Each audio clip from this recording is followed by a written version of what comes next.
جانتے ہو تمہاری قسمت کب بدلتی ہے؟ جب تم عقل کو خواہش پر فضیلت دیتے ہو، کیونکہ عقل زمانے کو تمہارے ہاتھوں میں دیتی ہے، جبکہ خواہش تمہیں زمانے کا غلام بنا دیتی ہے۔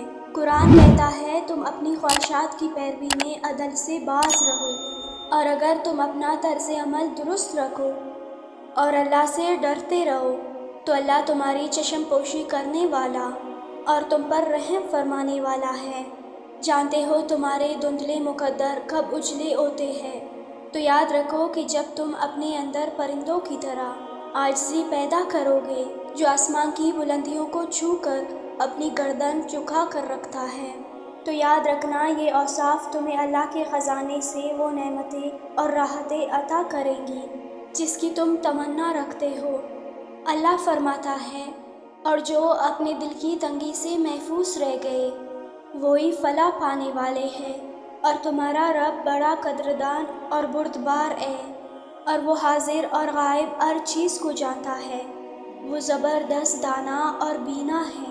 اور اگر تم جاننا چاہتے ہو کہ تمہاری قسمت کا بند تالا کھلنے کے وہ 3 خاص اشارے کیا ہیں، تو سنو۔ اس کی پہلی اور حقیقی نشانی تو یہ ہے جب تم آنکھیں کھول کر قلب حساس کے ساتھ اپنی زندگی کا مشاہدہ کرنے لگو اور رب کے حضور توبہ کے آنسو بہا کر اپنے دل کے داغوں کو دھونے لگو، تو سمجھ لو کہ اس کاتب تقدیر نے تمہیں اپنے کرم کی چادر میں ڈانپ لیا ہے۔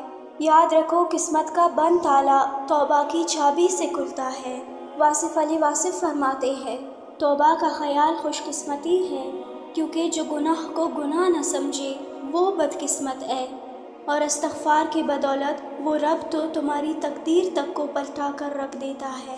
جانتے ہو تمہاری قسمت کا بند تالا کھلنے کا دوسرا اشارہ کیا ہے؟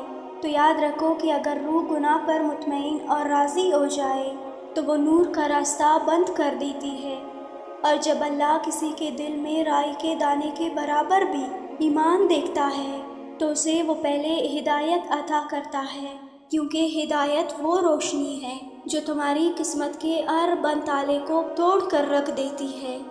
اللہ قرآن میں خود اس کا اشارہ دے رہا ہے، اور شیطان تمہیں مفلسی سے ڈراتا ہے اور شرمناک طرز عمل اختیار کرنے کی توفیق دیتا ہے، مگر اللہ تمہیں اپنی بخشش اور فضل کی امید دلا رہا ہے۔ اور اے نبی صلی اللہ علیہ وآلہ وسلم، جو تمہاری ہدایت کو مان لے انہیں فلاح و سعادت کا مژدہ سناؤ۔ اپنی زندگی سے اس قدر پریشان مت ہو جایا کرو کہ جیسے گزر رہی ہے شاید ایسی ہی لکھی گئی تھی، جبکہ تمہارا رب زندگی کے کسی بھی حصے سے خوشیوں کا ایک بہترین آغاز کر دیتا ہے کہ انسان خود بھی حیران رہ جاتا ہے۔ پتہ ہے مقدر کی بلندی اللہ کن لوگوں کو نصیب کرتا ہے، تو سنو۔ جو اپنی نفس کی برائی کو دبا کر اچھائی کو ابھارنے والا ہو، یہی وہ خوش قسمت ہے جو اپنی نصیب میں ان چیزوں کو پا لیتا ہے جن کی وہ خواہش رکھتا ہے۔ یاد رکھو وہ انسان کبھی اپنے نصیب سے نہیں ہارتا جس نے اللہ کی خاطر ہار تسلیم کی ہو۔ آج جس محرومی نے تمہیں اس مہربان رب سے جوڑا ہے نا، وہ بہت جلد تمہاری قسمت میں بے شمار عطاؤں کے وہ خزانے لکھے گا جو تمہاری روح تک کو مسرتوں سے بھر دیں گی۔ تم دیکھنا وہ اپنی رحمت اور مدد کی کنجیوں سے تمہاری قسمت کے بند تالے تم پر کھولنے والا ہے، انشاءاللہ۔